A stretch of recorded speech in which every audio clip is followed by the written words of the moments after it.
자, 그러므로 이미 발효된 포도주가 아닌 새 포도주, 이건 이제 새형이라고 그러죠. 사도행전에서는 새술에 취했다 이렇게 말하는데, 혼인집에서 먼저 나온 포도주보다 나중 나온 포도주가 훨씬 더 맛있다고 그랬죠. 그건 새형을 말하는 거예요. 새 포도주를 낡은 가죽 부대 옛사람 속에 새형을 담으면 그 영혼도 파괴해버리고 만다. 유지가 안 된다는 거예요. 그러니까 우선 가죽 부대부터 새 걸로 바꿔야 된다. 이제 이 얘기를 하신 거예요.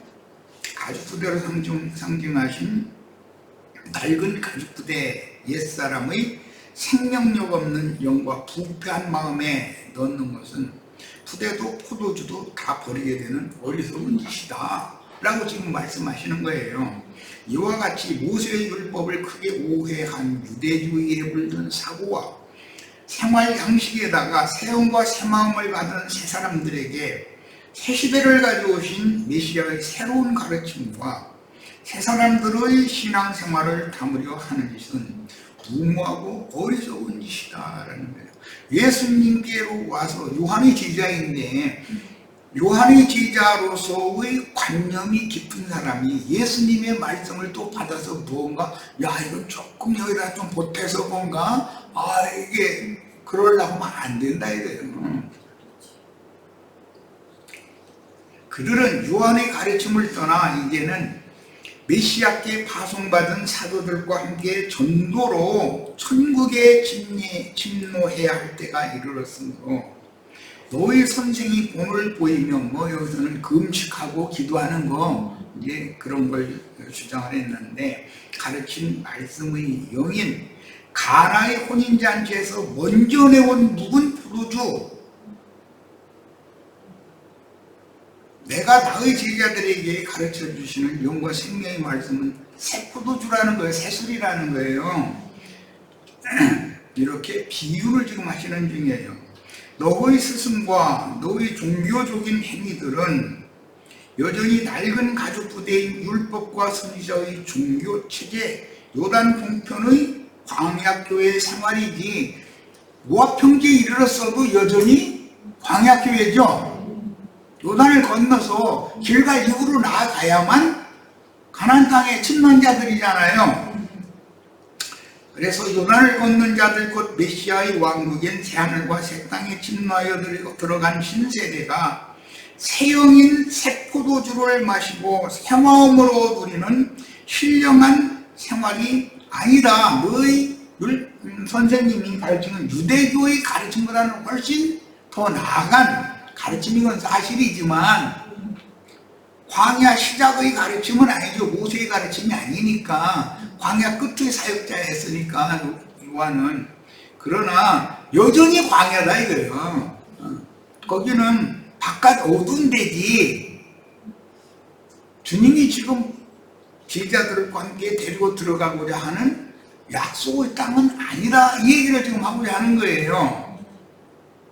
율법을 완전케 한 새 법인 나의 가르침들은 메시아의 왕국인 천국에 들어간 새 사람들에게 적용할 수 있는 신앙생활의 모본이요, 즉 예수님이 세리와 창조와 죄인들과 함께 먹고 마시고 하는 그것은 새 시대에 적응할 수 있는 신앙생활의 부분이다 이거예요. 그런데 우리 스승님은 율법사 서기관들이 가르친 바는 너무 다르게 너무 훌륭한 걸 가르치셨다. 이거에 붙잡혀 있는 거예요. 그래가면서 그 스승이 하는 것은 물침례 사역이고 성령 침례 사역이 아니에요. 물침례 사역이고, 요한의 제자들은 묵은 포도주를 낡은 가죽 부대에다가 넣어가지고 다니면서 목마른 그거 마시게 하는 신앙 지도였었다는 걸 지금 깨우쳐주고자 하는 것이다 하는 거예요. 새천 이야기는 새 옷을 져서 입어야지 낡은 옷에다가 새천 찢어가지고 거기다 기어 입으면 되냐, 이 얘기를 하신 다음에 또 새술은 새 부대에 담아야 된다라고 하는 말씀을 예수님이 하실 때는 율법 모세의 시대가 끝났음과 동시에 세례 요한의 시대도 끝났다. 그 말이란 말이야. 이제 그러면 인자의 때가 왔으니 너희는 나에게로 와서 새 영과 새 마음으로 새로운 가르침을 받아들여야 너희 새가족 부대가 되어야 되겠다. 이 얘기를 하는 거예요 지금. 이해하셨죠? 자, 그래서 새 영과 새 마음을 받게 해주는 교훈들은 예수님 가르치는 신앙생활이고, 모세로부터 침례 요한의 사역은 광야교회 생활이니, 나와 함께 구약으로 말하는 여호수아와 신세대의 12지파 군장들이죠. 나와 함께 요단을 건너 약속의 땅 서안으로 침노하여 들어가자. 이 말은 이제 이방 땅 끝까지 복음을 전해서 이방을 충만함에 채워지는 일에 너희가 선두부대로 앞장서기를 바란다. 그 말이란 말이에요 지금. 이제 두 지파 반의 군장들에게 하나님이 하신 명령이 그거였죠. 너희가 여기 머물려고 하지 말고 너희가 무장하고 너희가 선두부대가 되어서 요단 앞서서 쳐들어가야 된다. 그거였어요. 광야 생활을 마칠 때 모압 평지에서 루벤, 갓, 므낫세의 반지파는 약속으로 받은 동편 기업에 머물고자 했으나 하나님은 그들을 선두부대가 되어 요단 서안에 침노하여 나머지 형제들이 기업을 받은 후에 돌아와서 너희에게 약속으로 준 이 요단 동편의 기업에 안주해야 된다라는 말씀을 하시는 중이다. 그런 말이에요. 광야교회 생활을 끝내고 천국에 이르지 못한 요한의 제자들에게는 이해도 안 되고 적응도 할 수 없는 새 교훈이므로 유대교에서는 나왔으나 요한의 제자로 남으려는 자들을 격려하여 천국에 침노하는 선두부대가 되어야 한다는 것을 명령하시는 말씀입니다. 현대 교회사로 말하자면 로마교에서 나왔으면 로마교회의 모든 신앙생활의 낡은 것들을 다 버려야 된다. 그런데 여전히 삼일체 교리, 무슨 예정년 교리, 사람의 손으로 지은 물질적인 건물을 성전이나 교회라고 하는 교리, 신부 제도를 목사 제도로 바꾸는 이런 것 등등, 그리고 11조 헌물을 돈으로 내게 해가지고서 목회자들이 배채우는 그런 관념, 이것을 그대로 가지고 우리는 개혁교회 생활을 한다라고 하면 그건 말이 맞아요, 안 맞아요? 요한의 제자로 남으면 돼요, 안 돼요? 유대교에서, 로마교에서 나온 것이 다가 아니요. 완전히 예수 그리스도의 성령의 가르침으로 완전히 돌아와야 된단 말이야. 그게 천국 사람들이고 그 사람들을 하늘에 기록한 장자들의 교회 이른 자들이다. 이렇게 말하는 거다 하는 거예요. 자, 나의 새 교훈을 소금성에서 불러낸 롯에게 현사가 지시한 산인 하늘의 시온산까지 도망하지 못하고 소알성의 몸은 로마교에서는 나왔는데 하늘의 시온산성에까지 이르지 못하고 개신교에 계속 머물러 있으려고 그래. 우리 선생님은 당신이 가르치는 것과 똑같아.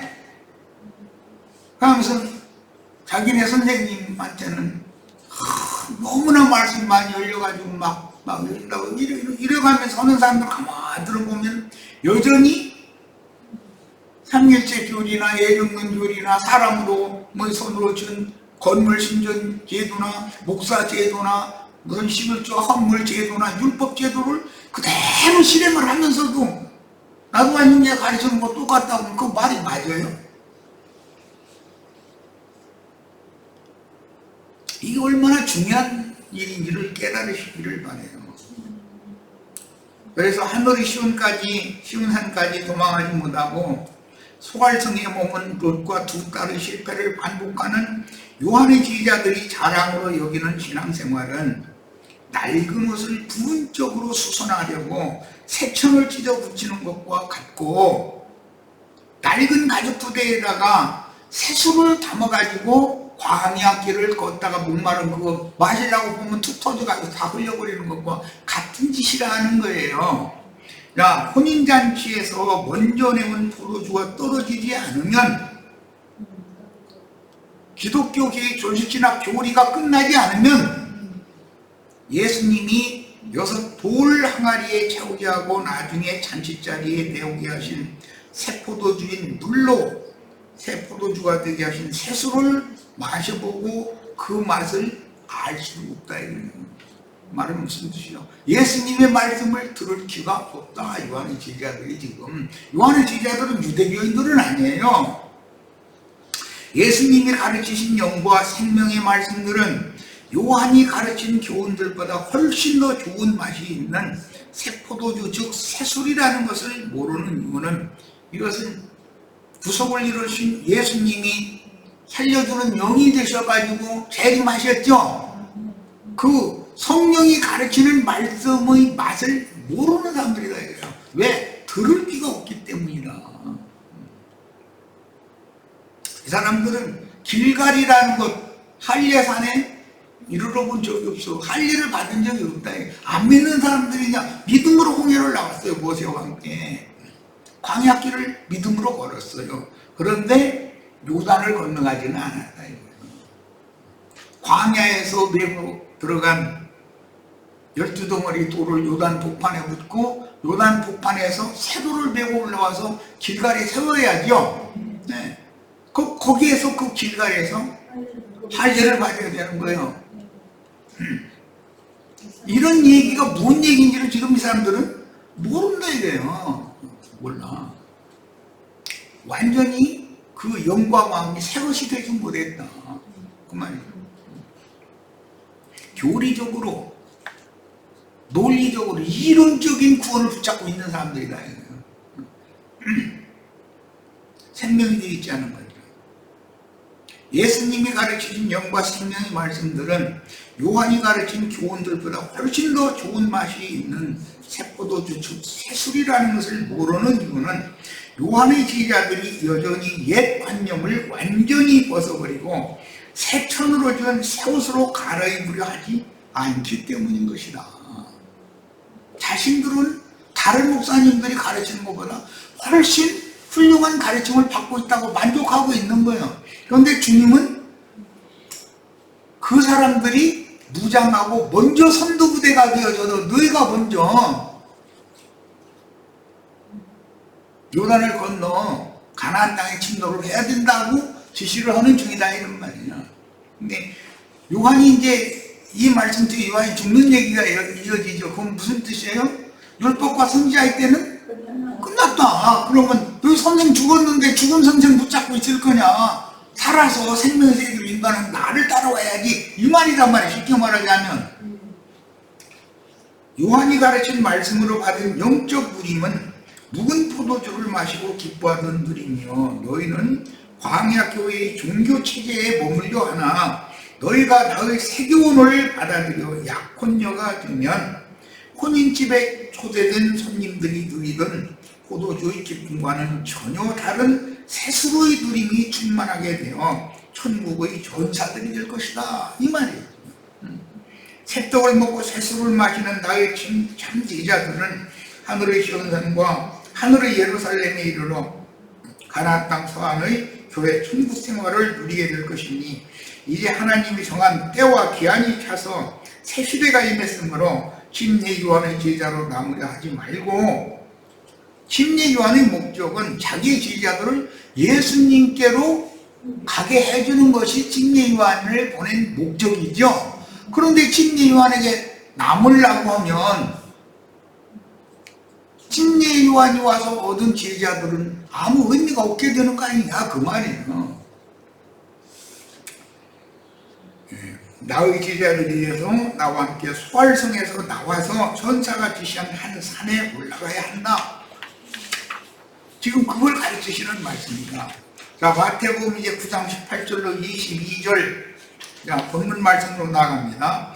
예수께서 이 말씀을 하실 때 한 관리가 와서, 여기 한 관리는 가버나움의 해당장이죠.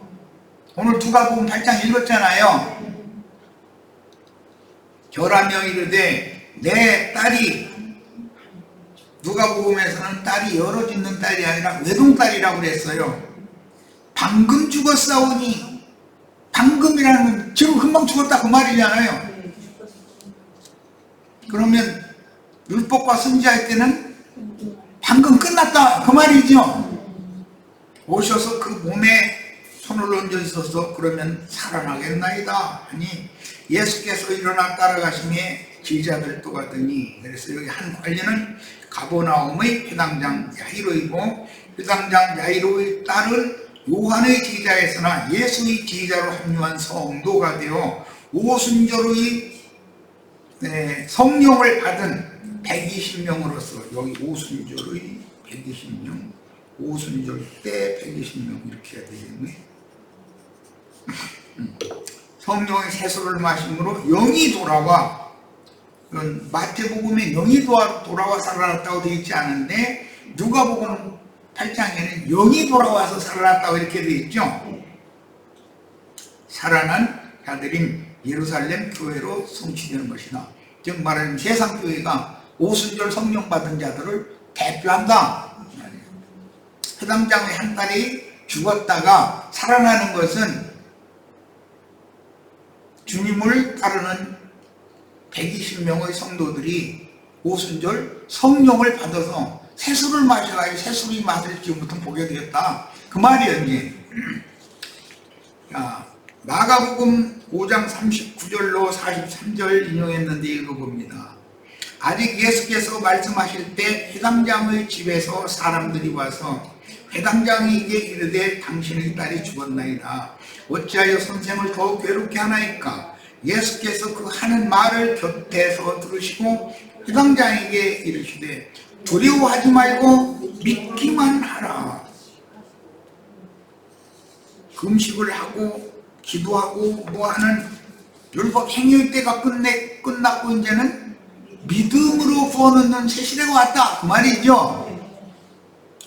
자, 여기 가버나움 회당장의 딸이 방금 죽었다는 뜻은 율법과 선지자의 때인 요한의 물침례 사역이 방금 끝났다는 뜻으로서 광야 끝 모압 평지 정복이 완결되었으며, 광야 끝에 두 왕의 영토를 이스라엘이 모세가 점령을 했죠. 여호수아가 그 광야 사역의 완성은 모세가 하는 거예요. 여호수아 즉 예수와 함께 선두부대가 되어 요단의 서안에 침노할 때가 이르렀다. 새 시대가 왔다. 광야를 벗어나서 약속의 땅으로 들어갈 때가 왔다 그 말이에요. 자, 마가복음 5장 37절입니다. 베드로와 야고보의 형제 요한 외에 이 세 사람은 예수님의 증인이죠. 아무도 따라옴을 허락하지 아니하시고 회당장의 집에 함께 가사 떠드는 것과 사람들이 울며 심히 통곡함을 보시고 그랬어요. 회당장의 딸이 죽었다고 지금 초상집을 준비하느라고 울고불고 이제 난리가 났다 이 말이죠. 사랑하던 외동딸이 죽어서 어쩌냐고 막 해가면서 그러고 있겠죠. 들어가서 그들에게 이르시되 너희가 어찌하여 떠들며 우느냐. 이 아이가 죽은 것이 아니라 참나. 어찌하여 라는 말이 얼마나 중요한가. 왜 그래요? 율법과 선지자의 때가 끝났으면 예수의 때가, 부활의 때가 왔으면 더 기뻐해야 돼. 지금 울어야 돼요? 기뻐해야 돼요? 너무 이걸 모르고 있는 거예요, 이 사람들이. 회당장 야이로의 집에서 야이로의 딸이 죽었다고 울고 하는 사람들은 회당의 관념이 남아있는 사람들 거 아니야. 야이로의 딸이 죽었다고 여김으로 떠들며 우는 것은 이렇게 우는 것은 유대 종교에서 떠나 요한의 가르침을 받는 것이 너무 행복했으나 요한의 사역이 종결된 것을 아쉬워하며 영이 돌아와서 다시 살아나는 새 시대를 받아들이지 못하는 중간 기대의 신자들이 애통하는 것을 암시한다. 무슨 말인지 아시겠죠?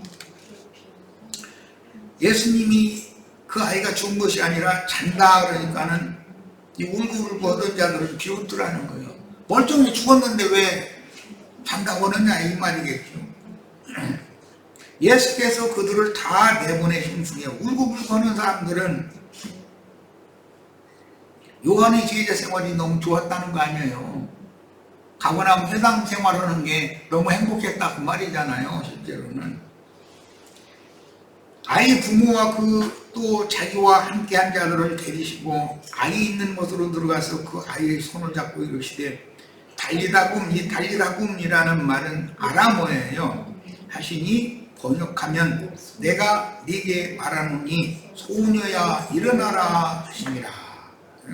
아람어로 달리다굼이라는 선포는 요한의 제자들이 여전히 소알성에 머물며 머뭇거리는 상태를 떨치고 일어나 그 천사가 지시하신 한 산까지 가서 생명을 보존하라는 명령이다.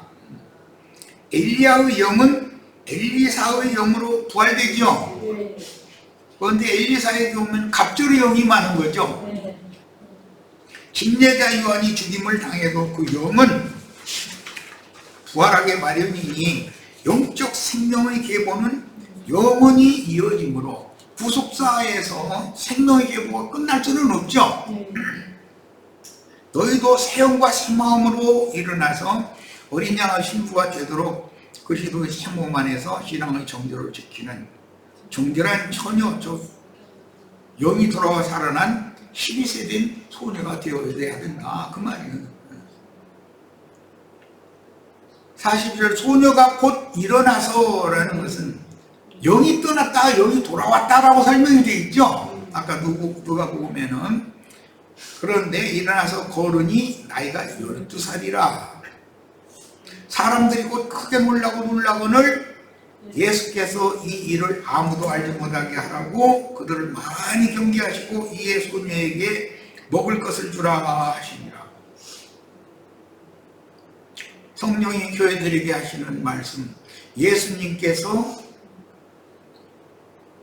영생하는 생명의 떡으로 제자들에게 분배해 주신 그 말씀으로 교회를 양육해야 된다 이런 말이에요. 왜 12살 먹은 소녀라고 했겠어요? 초경기의 소녀라고 하는 것은 정절을 지키게 해야 된다. 이제 지금부터는 교회 안에서. 그래서 어린 양의 신부가 되게 해야 된다. 이제 여기 목적을 두는 말이에요. 회개한 종교 지도자를 상징하는 한 관련은 회당장 야이로, 이건 헬라어 발음이고 히브리어로는 야일이라는 뭐 하분 야일 무슨 야일이라는 말이 구약 성경에 많이 나오죠. 이 야일이라는 말은 그가 깨우치리라, 즉 그가 계몽하는 자가 된다, 계몽해 두리라 그런 말이에요. 라는 뜻이며, 회개한 회당장이 하나님의 말씀을 이제는 회당장의 관념대로 가르치는 것이 아니라 계몽자가 된다 이거예요. 이제 앞으로는 12세 된 딸의 아버지라고 그랬는데 이것은 영적인 스승, 선지자다 그런 말도 되는 거예요.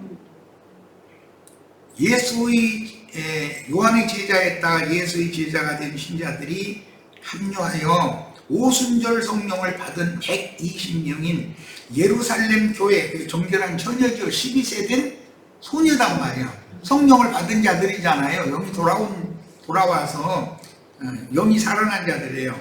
를 대표하는 말씀입니다.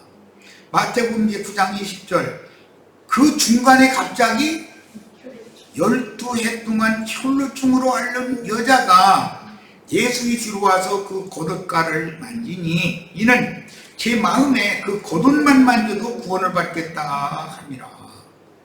예수께서 돌이켜 그를 보시며 이르시되 딸아, 회당장의 딸, 예수님의 딸이 이제 안심하라, 네 믿음이 너를 구원하겠다.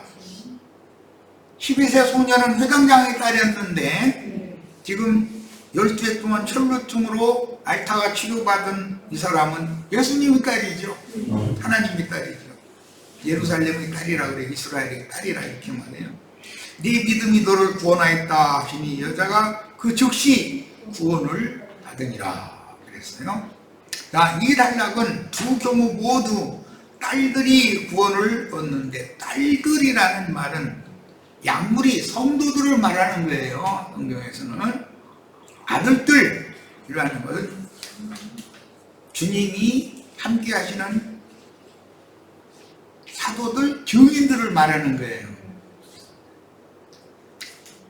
다른 천국 백성을 일컫는 용어로서 12세 소녀인 예루살렘 교회와 이방인의 때가 종결된 이후에 신앙을 회복할 입맞은 12지파의 신앙을 회복한 이스라엘, 이것은 12해 동안 혈루증을 앓다가 고침받은 사람이죠.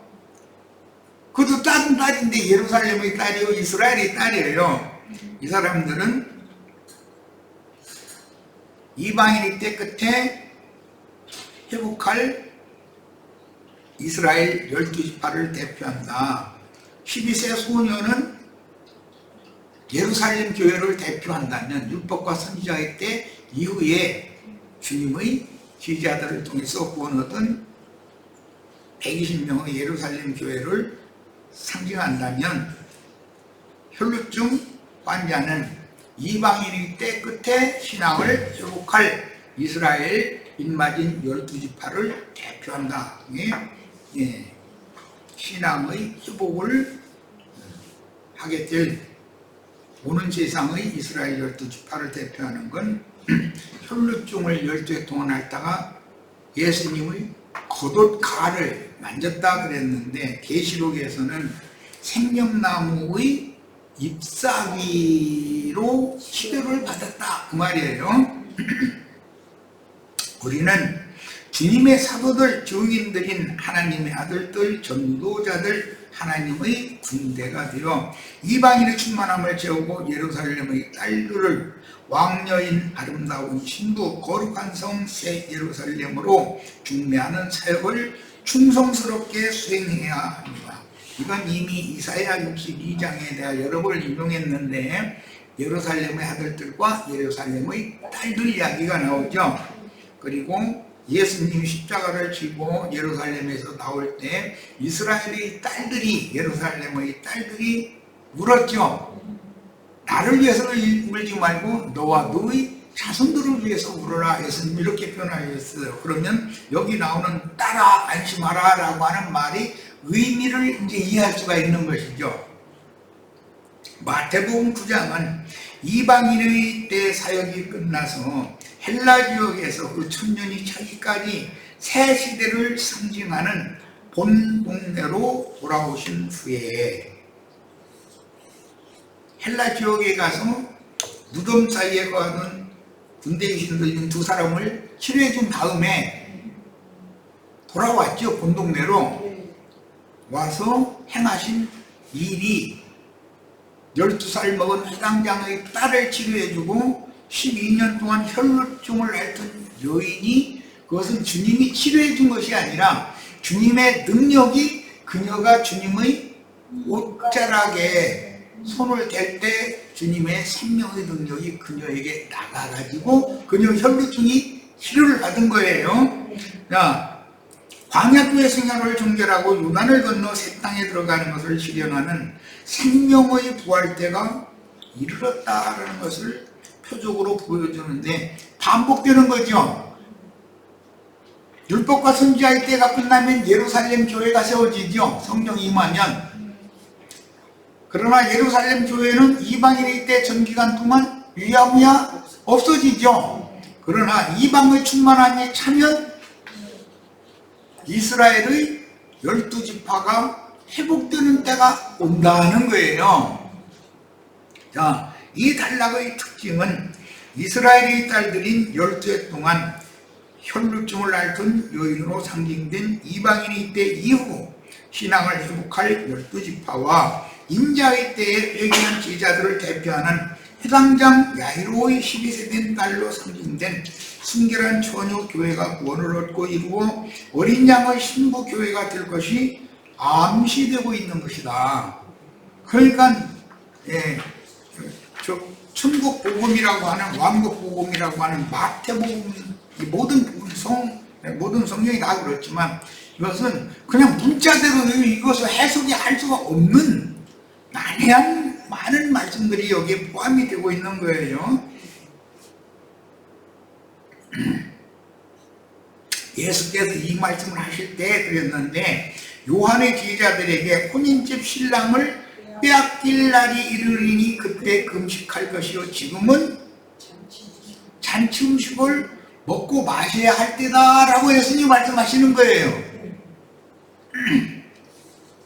이 말은 예수님이 구속자가 되어서 대속물로 율법을 이루기 위하여 죽을 때가 곧 오는데, 그때부터는 12살 먹은 소녀가 구원을 얻은 날 이후에 신랑이 오셔서 데려갈 때까지는 금식할 때다 이거예요. 지금은 잔치 음식을 먹을 때다 그런 말이에요. 이제 본반 이해가 되시죠 이제? 자, 이어지는 연결구는 요한의 제자들에게 광야 교회 생활의 누림과 약속의 땅인 새하늘과 새 땅에 침노하여 내려간 약혼녀의 누림이 어떻게 다른지를 비유로 설명해 주신 그때, 즉 율법과 선지자의 때는 종결되고 인자의 때가 지금 새 시대가 시작되는 그때, 그 말이란 말이에요.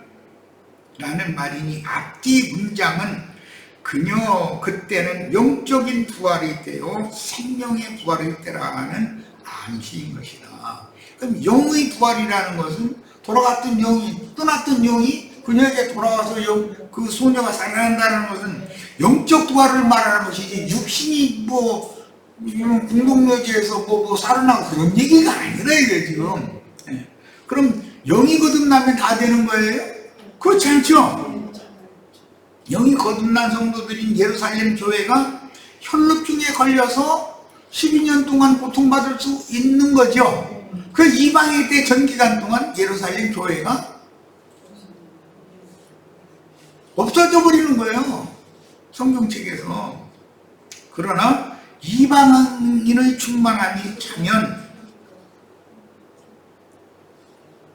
이스라엘 12지파의 신앙이 회복되는 새 시대가 또 오므로 인자 예수의 때와 그리스도의 새 때가 반복된 때는, 오순절은 반복된다 이 말이에요. 자, 오늘은 여기까지 하고 오늘 집회는 마치고 다음 시간 11페이지부터 말씀을 더 나눌 거니까 이 자료를 또 가져오시길 바랍니다. 자, 오늘 여기까지 해서 모두 마치겠습니다. 굉장히 어려운 말씀을 내가 좀 빨리빨리 어떤 언어 표현을 해서, 그런데 여러 번 듣고 잘 새겨가면서 들어서 말씀의 흐름에 따라서 성경이 정작 말하고자 하는 의미를 놓치지 말고 나의 구원의 말씀으로 취할 수 있기를 바랍니다. 자, 오늘 집회 모두 마칩니다.